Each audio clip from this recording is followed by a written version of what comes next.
Second part of the Care Bear book. Care Bear's the trouble with Timmy. Later, when they were playing a game, Friend Bear smiled and said, "Timothy, may I ask you a question?" "Sure, Friend Bear, go ahead." "Why do you act silly in school?" Making faces and teasing. Timothy says, "Because I think that if they laugh, then maybe they'll be my friend." I know that feeling. "Maybe," said Friend Bear, "but you know, Timothy, it's not hard to have friends. Think about it. If you want somebody to be warm and fuzzy, nice to you, you have to be nice to them," Timothy said. "Exactly. See, if you want to make a friend, you have to be a friend."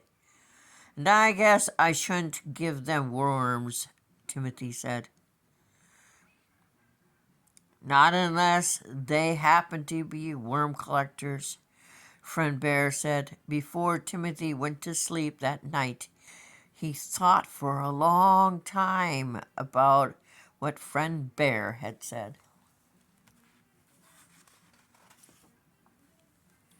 The next day, Miss Pratt said, "I have 2 chickens, and you have 2 chickens.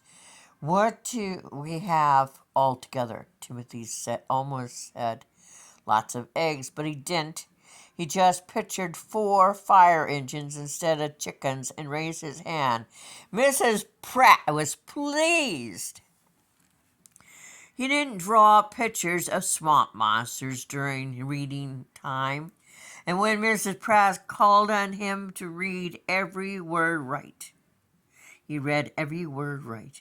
Mrs. Pratt gave him a dinosaur sticker for his notebook. And Friday, Timothy started to stick out his tongue and cross his eyes at Jennifer, and suddenly he remembered Friend Bear. Instead of making a horrible face, he smiled. Jennifer looked surprised for a minute, then she smiled back. Friday was a very good day. Timothy couldn't wait to tell Friend Bear all about it. He ran to his room, but Friend Bear wasn't sitting on Timothy's bed, where he usually sat. Timothy looked in his closet.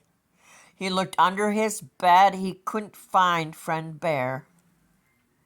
Timothy looked on his table. There, looking as bright and sunny as a new day, were 2 daisies, just like the one on Friend Bear's tummy. Timothy remembered that Friend Bear had said, "But when you don't need me so much, I'll be on my way." You need to watch a movie called Nanny McPherson. It is awesome, and it reminds me of this story. Timothy picked up the flowers.